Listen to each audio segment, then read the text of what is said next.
우라빌 시디 아이나 바이 허리몬기 마욤ꯗꯒꯤ ꯊꯣꯛꯂꯛꯑꯦ ꯄꯣꯏꯂꯥꯄꯨꯜꯗꯒꯤ ꯀꯝꯔꯪꯒꯥ ꯆꯠꯄ ꯂꯝꯕꯤꯗ ꯈꯔꯗꯪ ꯍꯥꯏꯖꯤꯜꯂꯛꯑꯒ ꯂꯥꯕꯣꯛ ꯍꯧꯔꯦ ꯂꯥꯕꯣꯛ ꯍꯦꯛ ꯂꯣꯏꯁꯤꯜꯂꯛꯄꯒ ꯅꯥꯂꯥꯗ ꯊꯣꯡ ꯑꯃ ꯂꯩ ꯑꯗꯨ ꯊꯣꯡꯗꯨ ꯍꯦꯛ ꯂꯥꯟꯕꯒ ꯅꯦꯍꯔꯨ ꯀꯣꯂꯦꯖ ꯂꯩꯔꯦ ꯅꯦꯍꯔꯨ ꯀꯣꯂꯦꯖꯗꯒꯤ ꯑꯩꯈꯣꯏ ꯀꯤꯂꯣꯃꯤꯇꯔ ꯑꯃ ꯑꯅꯤ ꯐꯥꯔꯝꯃꯅꯤ ꯎꯔꯥꯕꯤꯜꯁꯤꯗꯤ ꯁꯨꯃꯥꯏꯅ ꯂꯝꯕꯤ ꯃꯆꯥ ꯑꯃ ꯆꯪꯉꯤ ꯑꯇꯩ ꯆꯪꯅꯕ ꯂꯝꯕꯤ ꯂꯩꯇ꯭ꯔꯣ ꯁꯤꯕꯣ ꯎꯔꯥꯕꯤꯜꯁꯤꯕꯣ ꯀꯗꯥꯏꯗꯩ ꯆꯪꯒꯦ ꯃꯦꯟ ꯔꯣꯗꯁꯦ ꯁꯤꯒꯤꯁꯦ ꯁꯨꯃꯥꯏ ꯆꯪꯕ ꯁꯣꯔꯣꯛ ꯃꯄꯥꯟꯗ ꯅꯠꯇꯦꯅꯦ ꯎꯔꯥꯕꯤꯜꯁꯦ ꯁꯣꯔꯣꯛ ꯃꯄꯥꯟꯗ ꯂꯩꯕ ꯃꯅꯨꯡꯗꯁꯨ ꯌꯨꯝ ꯂꯩ ꯁꯣꯔꯣꯛ ꯃꯄꯥꯟꯗ ꯃꯩꯇꯩ ꯌꯨꯝ ꯂꯩꯕ꯭ꯔꯣ ꯁꯤ ꯃꯩꯇꯩ ꯌꯨꯝꯅꯤ ꯑꯥꯗꯩ ꯒꯦꯠꯁꯤ ꯁꯤꯒꯤꯁꯦ ꯂꯣꯏꯅ ꯃꯩꯇꯩ ꯌꯨꯝ ꯉꯥꯛꯇꯅꯤ ꯏꯕꯨꯡꯉꯣ ꯃꯤꯡ ꯀꯔꯤ ꯀꯧꯒꯦ ꯑꯩ ꯃꯤꯡ ꯖꯣꯏꯀꯨꯃꯥꯔ ꯀꯧꯏ ꯖꯣꯏꯀꯨꯃꯥꯔ ꯀꯩ ꯌꯨꯝꯅꯣ ꯑꯩ ꯁꯅꯥꯁꯝ ꯁꯥꯒꯩꯅꯤ ꯁꯅꯥꯁꯝ ꯎꯔꯥꯕꯤꯜꯗ ꯃꯩꯇꯩ ꯌꯨꯝꯊꯣꯡ ꯀꯌꯥꯝ ꯂꯩꯒꯦ ꯌꯨꯝꯅꯥ ꯅꯤꯐꯨꯅꯤꯊꯣꯏ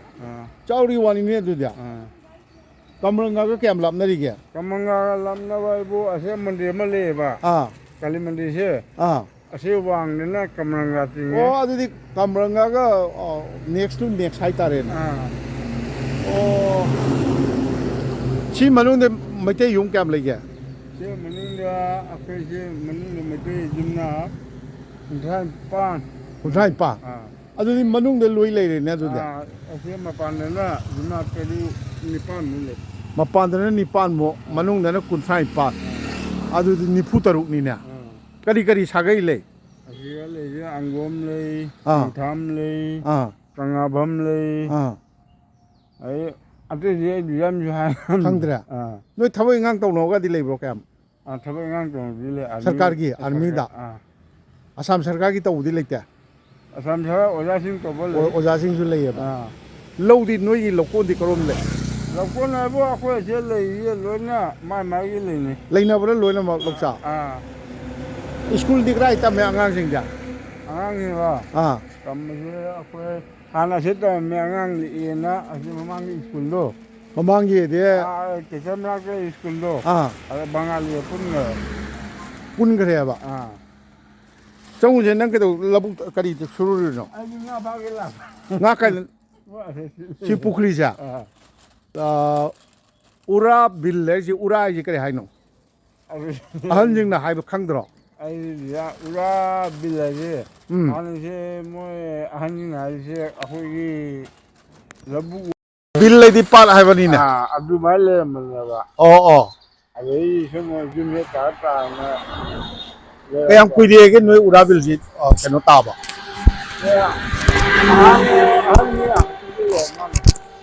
ꯅꯥꯊꯩꯁꯦ ꯆꯍꯤ ꯀꯌꯥꯝ ꯁꯨꯔꯖꯥꯠꯅꯣ ꯈꯪꯗꯦ ꯀꯅꯥꯒꯤ ꯅꯠꯇꯦ ꯁꯤꯗꯩꯁꯤꯗ ꯎꯔꯥꯕꯤꯜꯗ ꯃꯩꯇꯩ ꯇꯥꯔꯛꯄꯁꯦ ꯆꯍꯤ ꯀꯌꯥꯝ ꯇꯥꯔꯛꯄꯁꯦ ꯑꯩꯈꯣꯏ ꯏꯄꯨꯗꯤ ꯂꯩꯔꯤ ꯑꯩꯈꯣꯏ ꯏꯄꯨ ꯍꯣꯏꯅ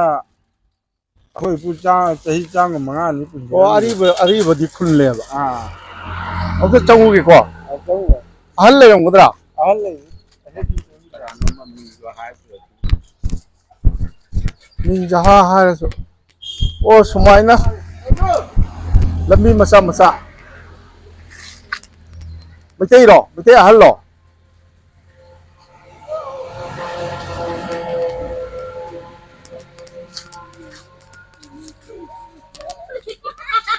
ꯃꯩꯇꯩꯔꯣ ꯅꯣꯏ ꯃꯩꯇꯩꯔꯣ ꯉꯥꯏꯈꯣ ꯀꯥꯏ ꯆꯠꯂꯤꯅꯣ ꯅꯁꯛ ꯀꯩꯅꯣ ꯂꯣꯜꯂꯤꯗꯨꯕꯣ ꯅꯃꯤꯡ ꯑꯝꯇ ꯍꯥꯏꯔꯝꯃꯨꯁꯦ ꯑꯅꯨꯁꯌꯥ ꯀꯌꯨꯝ ꯌꯨꯝꯅꯥꯛ ꯍꯥꯏꯌꯣ ꯌꯨꯝꯅꯥꯛ ꯍꯥꯏꯌꯣꯔꯒ 사과의 ꯀꯥꯡꯉꯥꯕꯝ ꯑꯅꯨꯁꯌꯥ ꯅꯪꯒꯤꯅ ꯍꯥꯏꯌꯣ ꯀꯔꯤ ꯌꯨꯝꯅꯥꯛ ꯍꯥꯏꯌꯣ ꯁꯥꯒꯩ ꯈꯪꯗ꯭ꯔꯣ ꯅꯪꯒꯤ ꯊꯥꯖꯧꯉꯥꯟꯕꯤ ꯅꯪꯒꯤ ꯌꯨꯝꯅꯥꯛ ꯈꯪꯗꯦ ꯁ꯭ꯀꯨꯜꯗ ꯀꯔꯝꯍꯥꯏꯅ ꯏ ꯑꯃꯨꯛꯇ ꯍꯥꯏꯌꯣ ꯅꯃꯤꯡ ꯀꯃꯥꯏꯅ ꯏ ꯊꯥꯖꯝꯃꯥꯟ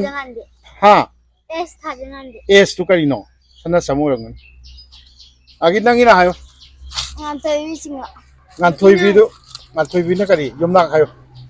ꯉꯥꯏꯈꯣꯅꯦ ꯊꯥꯖꯝꯃꯥꯟꯕꯤ ꯉꯥꯏꯈꯣꯅꯦ ꯅꯪ ꯀꯔꯤ ꯀꯧꯕ ꯌꯨꯝꯅꯥꯛ ꯀꯩꯅꯣꯕ ꯌꯨꯝꯅꯥꯛ ꯈꯪꯗ꯭ꯔꯦ ꯌꯨꯝꯅꯥꯛ ꯈꯪꯗ꯭ꯔꯦ ꯃꯁꯤ ꯌꯥꯝ ꯗꯦꯟꯖꯔꯅꯤ ꯀ꯭ꯂꯥꯁ ꯀꯌꯥ ꯇꯝꯃꯦꯅ ꯑꯅꯨꯁ꯭ꯋꯥꯌꯥ 5 4 4 ꯅꯣꯏ ꯁ꯭ꯀꯨꯜ ꯀꯥꯏ ꯇꯝꯃꯤ야 ꯑꯩꯒꯤ ꯃꯥꯟꯅꯩꯗ Emmanuel Polapulda okay agi thajama minang class ya class 6 krai tami ꯂꯂꯥꯡ Manipuri high school lalang da manipuri high school leibro acha acha ꯕꯖꯥꯔꯗ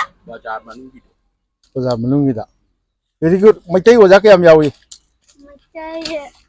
ꯑꯅꯤ ꯑꯍꯨꯝ ꯈꯛꯇ ani ahum kha yawe ba pare pare noi lalang chang kha chang ꯎꯔꯥꯕꯤꯜ lalang ya ta hai pura bil oh moi si asom da sumba ma leiba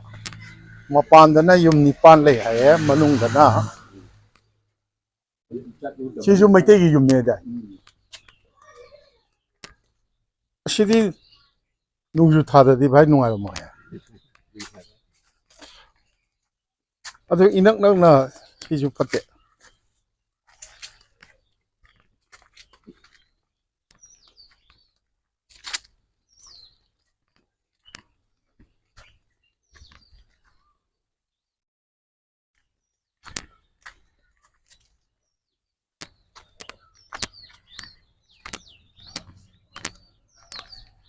urabil sini mayang mal itegi yumla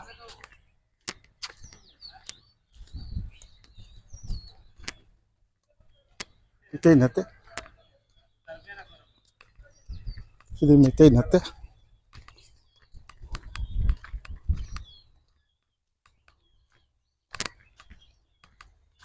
manung sida sumaini changaga lambi sidi kacha du yam kacha ni Manipuri gone. igu manipuri gorni na oh bangali gi mayung ama khalle aduga manungda hindustani chu mali sidi yam nakna kari no sumaina lei sisu patawa amani highway manak leiba si kainum tawwe ta yadoi mini bhai ꯃꯥꯅ ꯃꯐꯝ ꯆꯥꯕ ꯑꯩ ꯂꯩꯇꯦꯕ ꯅꯥꯀꯟ ꯑꯃꯗ ꯗꯕꯥꯕꯨ ꯇꯧꯔꯁꯨ ꯍꯦꯛꯇ ꯃꯤ ꯉꯥꯏꯍꯥꯛ ꯄꯣꯊꯥꯕ ꯌꯥꯕ ꯃꯐꯝ ꯑꯃ ꯇꯧꯔꯒ ꯆꯥ ꯅꯨꯡ ꯌꯣꯜꯂꯁꯨ ꯍꯦꯛꯇ ꯌꯥꯗꯣꯔꯤꯃꯤ ꯏꯅꯛ ꯅꯛꯅ ꯂꯥꯛꯑꯦ ꯑꯣ ꯎꯔꯥꯕꯤꯜꯁꯤꯗꯤ ꯌꯦꯡꯁꯤꯟꯕꯤꯗ꯭ꯔꯤ ꯍꯥꯏꯇꯥꯔꯦ ꯏꯅꯛ ꯅꯛꯅ ꯁꯤ ꯑꯩꯈꯣꯏ ꯄꯣꯏꯂꯥꯄꯨꯜꯗꯒꯤ kilometre 2 3 ahum hoine adu sigi fibamjida sigi lambi gi fibamjina main road oibai fibamne sumba ma asomda lere asomda maga lere ising ju kuha gi sinramba mal ju ju sina kuiti sinaba mande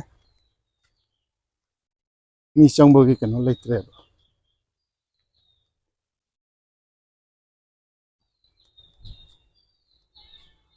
inang nang hingon ga di marang kai ba chiri turen ni maning selira manding na tiren nongpok somna nongpo jo intro khawo do da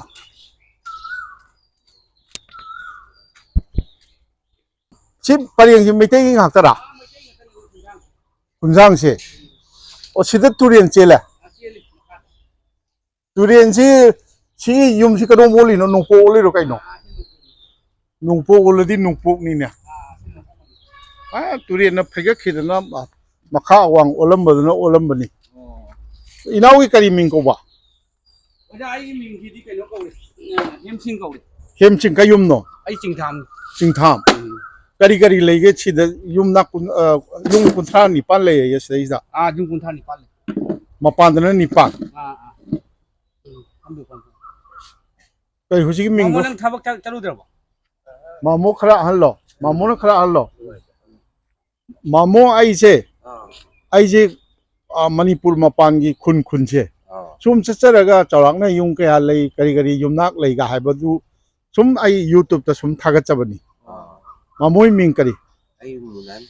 munan kayum no ai hobum hobam lei re ꯑꯗꯒꯤ ꯆꯤꯡꯊꯥꯝ ꯂꯩꯔꯦ ꯀꯔꯤ ꯀꯔꯤ ꯂꯩꯕ ꯊꯪ ꯃꯊꯪ ꯇꯥꯒꯤꯔꯣ ꯀꯩꯁꯥꯝ ꯂꯩ ꯀꯩꯁꯥꯝ ꯑꯪꯒꯣꯝ ꯂꯩ ꯑꯉꯣꯝ ꯑꯗꯨꯗꯒꯤꯗꯤ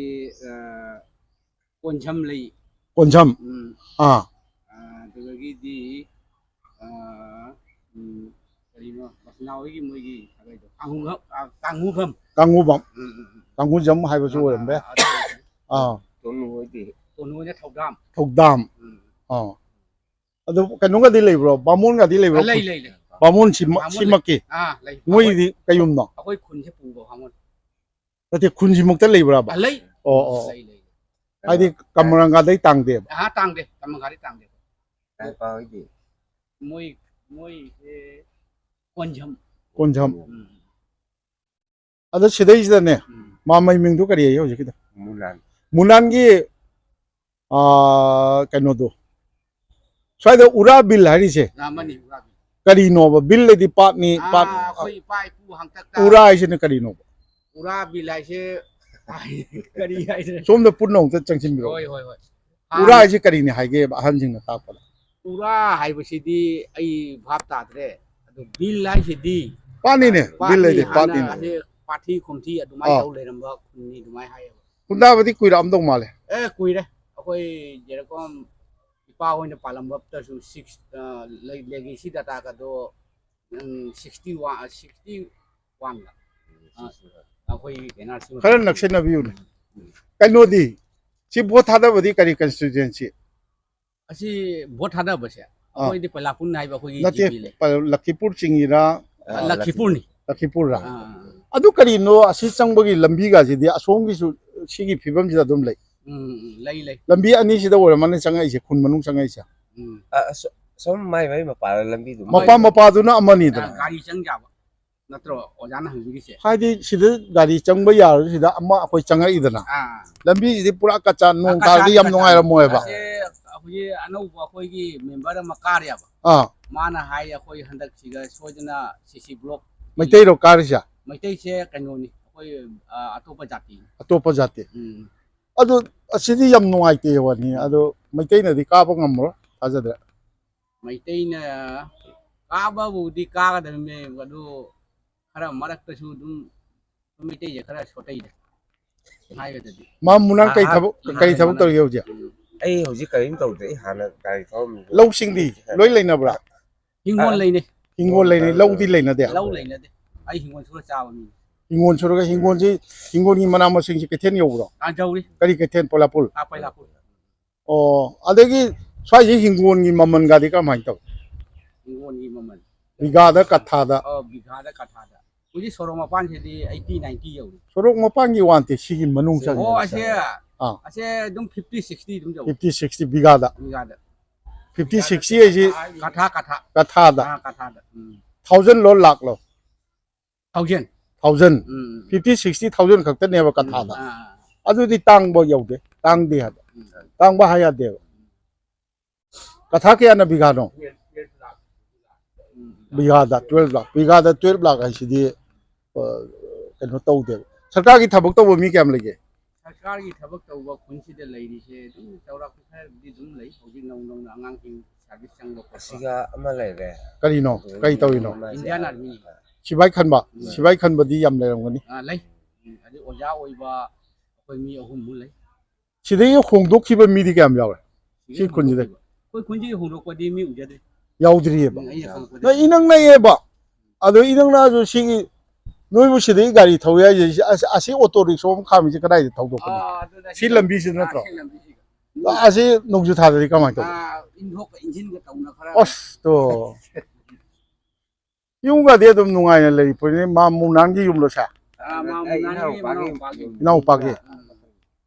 जे सुमाइन तौदो युम परेंग मी क्या लेगे सिगा आई मथंग जुमनी आईगा दोगी सिगा मैपा केना ओ उनसाइन पांचे ओ असिगा गिना असुम सांगिदोइनेबा सि तुरेल नेबा को तोरेन अदु मखा गई नि तोरेन अदु कोई सबी बागान सुन चा हिंगोनी याम हांगनरी पोनिना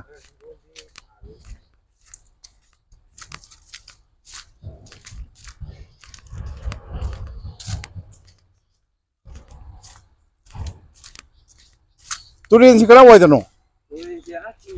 ching manak ta ne ba adu di hingon di yang pang na lai na ri ba adu chi sidi nati ne sidi yam nuai ra kada bani yam nuai hojik plan to wa re chi highway la ko highway lak pa ji highway mapan sida kaino yam to wa ya kare ha sangam saraga mi pothana ba dang to ro ba wa dum ya ra mafam ne ba highway ji o kobi nubi ga di yam phajana thari ne du ja sigi hingon se urabil gi mi loina maki leina braba asi masa gi leibe yauri leitaba yauri si mayang gi jauwe yauri ado yung kun sai pat lei sida mayang khan bro asi ga dikhande do hoi si khul asi maitai ga tani si mai si ga dikhande so nakan da sorok lom dal ma mayang marak ta leiba moi ji no moi si atopa sai to wang gi ni to wang gi gon som masul lom na ka u o moi masagi da ujaba masagi du ja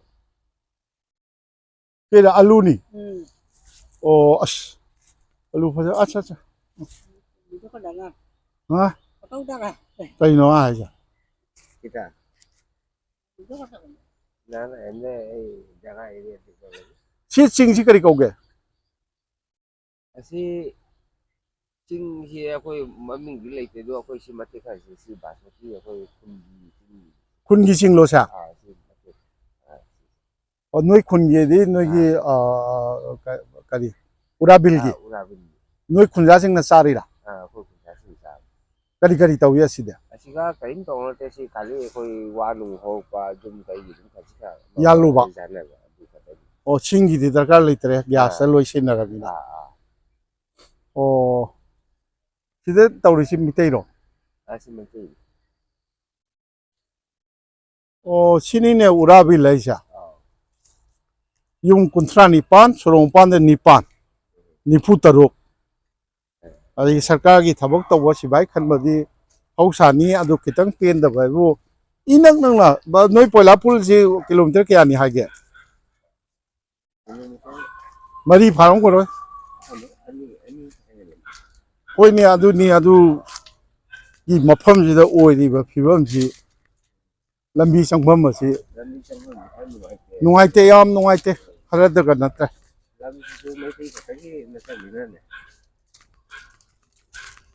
maitai khaktagi natra su sidi inak nakpa mafam poilapur sidi town haiba maku yare de sini urabil hek lam thok khibaga asomda kamranga ta gi doi ne ba kamranga ta doi ne ba kamranga de gi joypur adu budi khang somna kayung gi yumno kaisam loire da urabil inak nakpa si kaino haidi poilapur legi phalang na change kitang kilometer makhai kilometer ama phabata na change labok leira labok thong hek lam thopaga kasar lamdam gi phawroba Nehru college leira agi Nehru college hek kitang hendokpaga lalang lamghai leira adai kitang haidara aga noi urabil si leine ba urabil da urabil ja college leito aduga gina da hawrabra siga kalimantri leito adu wa ne ba ani urabil si dai da tawri si sorong pan da na mayang na namna lekhra natra sorong pan da di khaibo hai tare khaibo adu yum ni pan de ni hai mi di bhari le yum noi urabil gi di nipan khakta ne ba mayang na namme ba aduga manung da hojik changa khiba lambi sibu sidi chum da asom ding nakan na ama leire asom da som leibra asom da leitre ba asom gi si ani khakta ne ba ani si khak leiraga yung kunthrai pan pulap leiri ne ba natra seisa pareng sana yung lo ni amamam da mali asi ani sibur mamang da yung mam leobra lei o so ngapan da yung lo ama ani kumai tau na pareng lambi sugumba masa sugumba lambi se yagi ada amma ꯑꯅꯤ ꯑꯍꯨꯝ ꯃꯔꯤꯔ ꯂꯩꯕꯅꯤ ꯑꯣ ꯊꯣꯡꯒꯥꯟ ꯃꯔꯤ ꯂꯩ ꯊꯣꯡꯒꯥꯟ ꯃꯔꯤ ꯊꯣꯡꯒꯥꯟ ꯃꯔꯤ ꯁꯨꯃꯥꯏꯅ ꯆꯪꯉꯛꯄ ꯌꯥꯕ ꯑꯣ ꯃꯔꯤ ꯂꯩꯔꯦ ꯁꯤꯅꯤꯅꯦ ꯑꯗꯣ ꯂꯝꯕꯤꯁꯤ ꯅꯨꯡꯉꯥꯏꯇꯦ ꯅꯨꯡꯉꯥꯏꯇꯦ ꯍꯤꯡꯒꯣꯜ ꯁꯨꯔꯒꯗꯤ ꯐꯖꯅ ꯆꯞ ꯆꯥꯅ ꯌꯨꯝ ꯄꯨꯕ ꯉꯝꯕꯒꯤ ꯄꯩꯁꯥꯗꯤ ꯂꯩꯔꯝ ꯁꯣꯏꯅ ꯊꯣꯛꯑꯝꯒꯅꯤ ꯊꯣꯏ ꯏꯁꯤꯡ ꯏꯆꯥꯎꯀ ꯅꯪꯗ꯭ꯔꯗꯤ ꯏꯁꯤꯡ ꯏꯆꯥꯎꯅ ꯁꯤ ꯀꯔꯤ ꯇꯨꯔꯦꯜꯅꯣ ꯑꯁꯤ ꯅꯨꯡꯐꯧ ꯀꯧꯏ ꯑꯣ ꯅꯨꯡꯐꯧ ꯇꯨꯔꯦꯜꯗꯤ ꯅꯨꯡꯐꯧꯗꯒꯤ ꯆꯥꯎꯋꯤꯅꯦ ꯕꯣꯔꯥꯛ ꯇꯥꯈꯤꯗꯣꯏꯅꯤ ꯈꯪꯉꯤ ꯑꯣ ꯑꯗꯨꯗꯤ ꯏꯁꯥꯅ ꯑꯗꯨꯝ ꯄꯨꯊꯣꯛꯑ ꯌꯣꯜꯂꯤꯔ ꯄꯣꯏꯂꯥꯄꯨꯜꯗ ꯍꯣꯏ ꯍꯤꯡꯒꯣꯜꯒꯤ ꯏꯁꯥꯅꯁꯨ ꯄꯨꯊꯣꯛꯑꯒꯁꯨ ꯌꯣꯜꯂꯤ ꯑꯗꯨꯗꯩꯗꯤ ꯀꯔꯕꯥꯔꯤ ꯇꯧꯕ ꯐꯩꯒꯥꯔꯤꯁꯤꯡ ꯂꯥꯛꯑꯒ ꯌꯨꯝꯗꯒꯤ ꯈꯣꯝꯅ ꯄꯨꯔ ꯃꯣꯏꯅ ꯑꯗꯕꯨ ꯂꯂꯣꯟ ꯏꯇꯤꯛ ꯇꯧꯏ ꯑꯣ ꯁꯟ ꯂꯣꯏꯅꯔꯤꯕ꯭ꯔꯣ ꯁꯟ ꯂꯣꯏ ꯕꯥꯁꯤ ꯌꯦꯡꯕꯁꯦ ꯑꯩꯈꯣꯏ ꯁꯟꯁꯦ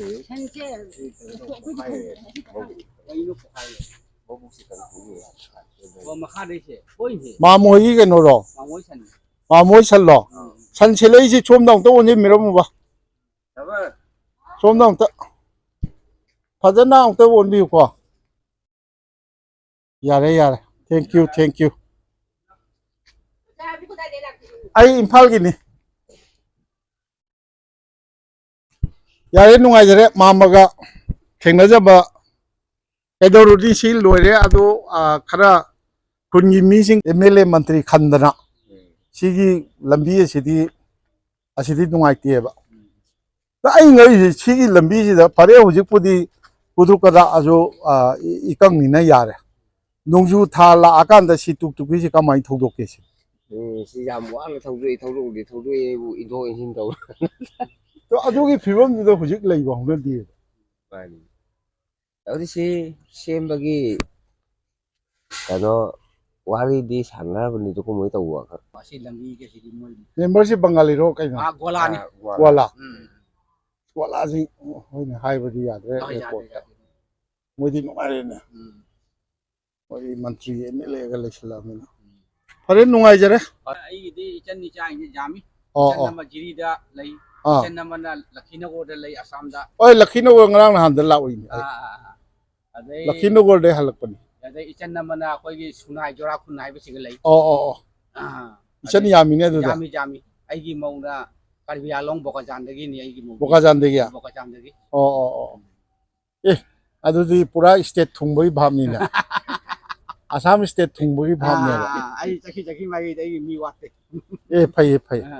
ꯏꯁꯥꯅꯁꯨ ꯁꯨꯔꯛꯄ ꯁꯤꯟꯐꯝꯗꯤ ꯐꯤ ꯇꯨꯕꯅꯤꯅ ꯑꯩ ꯐꯤ ꯇꯨꯕ꯭ꯔꯣ ꯍꯧꯖꯤꯛ ꯇꯨꯗ꯭ꯔꯕꯣ ꯍꯧꯖꯤꯛ ꯑꯩ ꯇꯨꯗ꯭ꯔꯦ ꯏꯃꯥ ꯏꯄꯥ ꯂꯩꯇꯕꯗꯒꯤ ꯑꯩ ꯃꯄꯥꯟꯁꯨ ꯊꯣꯛꯇ꯭ꯔꯦ ꯌꯨꯝꯁꯤꯒ ꯑꯩ ꯑꯗꯨꯝ ꯍꯥꯏꯗꯤ ꯍꯤꯡꯒꯣꯜ ꯅꯨꯡꯒꯣꯜ ꯍꯤꯡꯒꯣꯜꯗꯤ ꯁꯨꯔꯤꯗꯅ ꯁꯨꯔꯤ ꯍꯤꯡꯒꯣꯜꯅ ꯑꯩꯒꯤ ꯁꯪꯁꯥꯔ ꯄꯨꯅ ꯂꯩꯔꯤ ꯑꯗ ꯏꯁꯤꯡ ꯆꯥꯎꯕꯁꯤꯗ ꯌꯨꯝꯒ ꯊꯨꯝꯕ꯭ꯔꯕꯅꯦ ꯍꯥꯏ ꯀꯥꯟꯅꯗꯦ ꯊꯨꯝꯕꯗꯤ ꯊꯨꯝꯗꯦ ꯑꯗꯨ ꯗꯥꯔꯤ ꯃꯄꯥꯟꯁꯤ ꯐꯥꯎꯗꯤ ꯇꯞ ꯐꯖꯩ ꯑꯗꯨ ꯆꯍꯤ ꯈꯨꯗꯤꯡꯒꯤ ꯇꯧꯕ꯭ꯔꯣ ꯃꯁꯤ ꯍꯟꯗꯛ ꯆꯍꯤ ꯈꯔꯁꯦ ꯆꯍꯤ ꯑꯅꯤꯁꯦ ꯂꯒꯇꯥꯔ ꯇꯧ ꯂꯩꯔꯦ ꯆꯅꯤ ꯑꯗꯣ ꯍꯟꯗꯛꯀꯤ ꯃꯇꯥꯡꯁꯤꯗꯤ ꯀꯔꯤ ꯑꯣꯏꯗꯣꯏꯕ ꯑꯩꯈꯣꯏ ꯆꯦꯟꯕꯁꯨ ꯈꯪꯗꯦ ꯍꯧꯖꯤꯛ ꯁꯔꯀꯥꯔꯒꯤ ꯂꯝꯕꯤꯅꯤ ꯍꯥꯏꯅ ꯍꯣꯔꯣꯏ ꯍꯥꯏꯅ ꯑꯆꯧꯕ ꯂꯝꯕꯤ ꯊꯣꯡꯒꯥꯟ ꯑꯃ ꯂꯥꯛꯏꯁꯦ ꯇꯧꯔꯤꯁꯦ ꯃꯁꯤꯗ ꯊꯣꯟꯖꯤꯟꯈꯤꯕꯁꯤꯅ ꯍꯧꯖꯤꯛ ꯃꯁꯤ ꯏꯁꯤꯡꯁꯦ ꯆꯦꯟꯒꯗꯕꯁꯦ ꯃꯣꯏ ꯐꯖꯅ ꯊꯝꯃꯗꯤ ꯑꯩꯈꯣꯏ ꯂꯩꯐꯝ ꯂꯩ ꯊꯜꯂꯣꯏ ꯑꯗꯨꯗꯤ ꯊꯜꯂꯣꯏ ꯊꯜꯂꯣꯏ ꯐꯖꯅ ꯇꯧꯔꯛꯀꯅꯤ ꯑꯁꯤ ꯁꯥꯔꯛꯄꯁꯤ ꯅꯣꯏ ꯈꯨꯟꯒꯤꯗꯤ ꯌꯥꯝ ꯀꯩꯅꯣ ꯑꯣꯏꯗꯣꯏꯅꯤ ꯑꯁꯤꯒꯤ ꯃꯄꯥꯟ ꯄꯔꯦꯡꯗ ꯃꯩꯇꯩꯒꯤ ꯍꯤꯡꯒꯣꯜ ꯌꯥꯎꯗ꯭ꯔꯣ ꯑꯗꯨ ꯌꯥꯝ ꯐꯔꯕꯅꯤ ꯍꯥꯏꯋꯦꯒꯤ ꯃꯄꯥꯟ ꯍꯥꯏꯁꯤꯗꯤ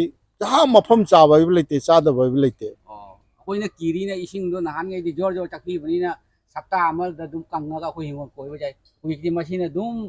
ꯂꯥꯛꯁꯟꯅꯅ ꯊꯝꯕꯤꯔꯗꯤ ꯑꯩꯈꯣꯏ ꯍꯤꯡꯒꯣꯜ ꯁꯨ ꯆꯥꯕ ꯑꯩꯈꯣꯏꯗꯤ ꯀꯔꯤ ꯎꯄꯥꯏꯅꯣ ꯍꯥꯏꯅ ꯈꯟꯖꯔꯤ ꯀꯩꯁꯨ ꯇꯧꯔꯣꯏ ꯁꯤꯒꯤ ꯎꯔꯥꯕꯤꯜꯒꯤ ꯒ꯭ꯔꯥꯝ ꯄꯟꯆꯥꯌꯦꯠꯇꯤ ꯀꯔꯤꯅ ꯀꯣꯜꯂꯤ ꯒ꯭ꯔꯥꯝ ꯄꯟꯆꯥꯌꯠ ꯀꯣꯏꯂꯥꯄꯨꯜ ꯐꯤꯒꯗꯤ ꯁꯥꯟꯅꯔꯤꯅꯦ ꯅꯨꯄꯤꯁꯤꯡ ꯐꯤꯁꯦ ꯈꯨꯗꯩ ꯃꯆꯥꯔꯣ ꯅꯠꯇ꯭ꯔꯒ ꯐꯅꯦꯛ ꯅꯨꯡꯅꯦꯛ ꯁꯥꯗꯦ ꯌꯥꯝ ꯅꯨꯡꯉꯥꯏꯅ ꯂꯩꯅ ꯏꯅꯥꯎ ꯃꯤꯡꯗꯤ ꯀꯔꯤ ꯀꯧꯕ ꯕꯤꯅꯣꯏ ꯀꯨꯃꯥꯔ ꯍꯣꯏꯅꯦ ꯀꯔꯤ ꯇꯧꯔꯤ ꯅꯪꯗꯤ ꯒꯥꯔꯤ ꯃꯆꯥ ꯑꯃ ꯊꯧꯖꯩ ꯑꯗꯨꯅꯦ ꯑꯩꯅ ꯍꯥꯏꯔꯝꯃꯤꯁꯦ ꯅꯪ ꯒꯥꯔꯤꯁꯦ ꯍꯧꯖꯤꯛꯇꯤ ꯏꯀꯪꯅꯤꯅ ꯐꯩ ꯑꯗꯣ ꯅꯣꯏ ꯂꯝꯕꯤꯁꯤꯗ ꯅꯣꯡꯖꯨ ꯊꯥꯗ ꯀꯃꯥꯏꯅ ꯊꯧꯗꯣꯛꯀꯦ ꯁꯤ ꯑꯗꯨꯒꯤꯗꯤ ꯀꯩꯅꯣꯝ ꯂꯥꯛꯑꯅꯤ ꯁꯦꯡꯁꯟ ꯂꯥꯛꯑꯦ ꯁꯦꯡꯁꯟ ꯂꯥꯛꯑꯅꯦꯕ ꯁꯦꯡꯁꯟ ꯂꯥꯛꯑꯗꯤ ꯐꯔꯦꯅ ꯏꯝꯐꯥꯜꯗ ꯇꯥꯔꯤꯁꯤ 시기 좀 까야노 시대이다. 아들이 마탕다 뭐니 빨래예네. 머리 mga tura 니 빨래예봐.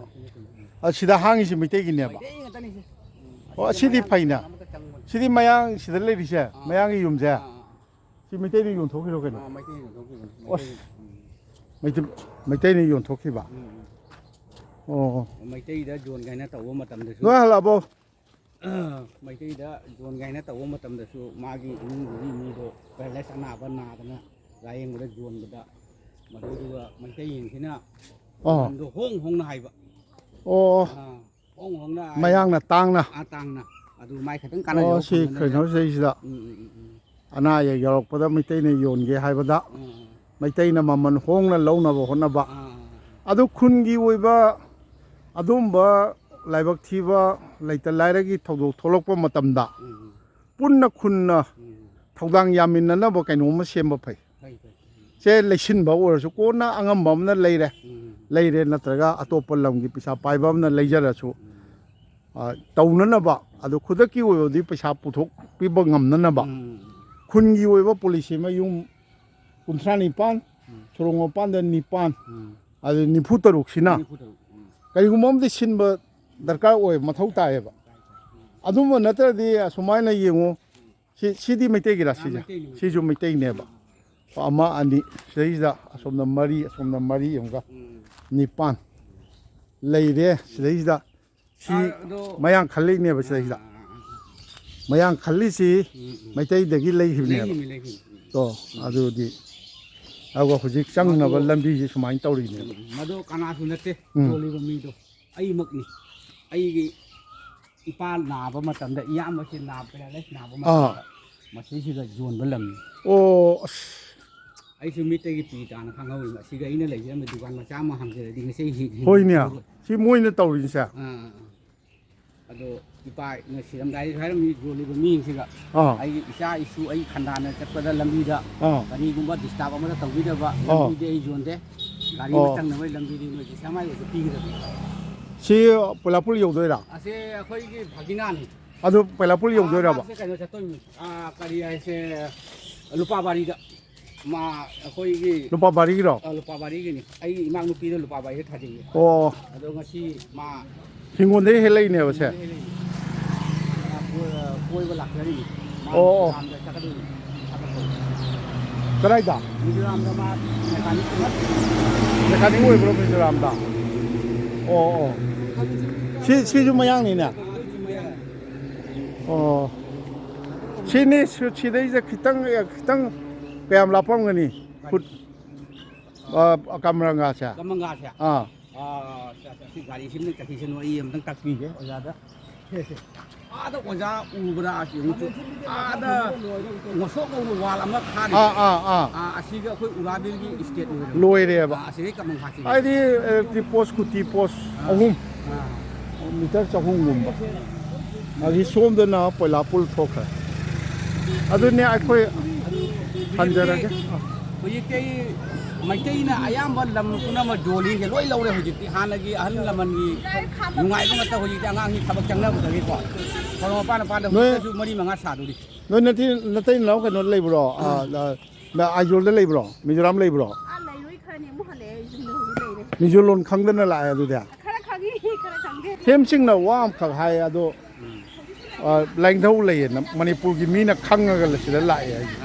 लैंगदौ की पैसा लैय हाय अदो अदुना अतोप वारी म ओइगरे अदो मणिपुर यौना चिंथाम सागैना खंगब तारे ने अदुदा फै फै अदो पुक्चेल सेंगना थवोइना थागोन बिदना थंबियु लोसिनजरगे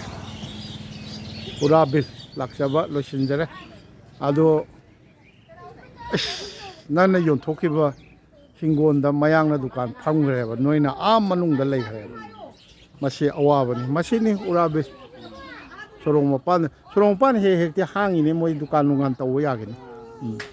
हुजिकी जाम लेरे हुजिक मैतै मसागी लम मतनी हाइगनी फरे अदु मैतै खुंजाव लेचाउसन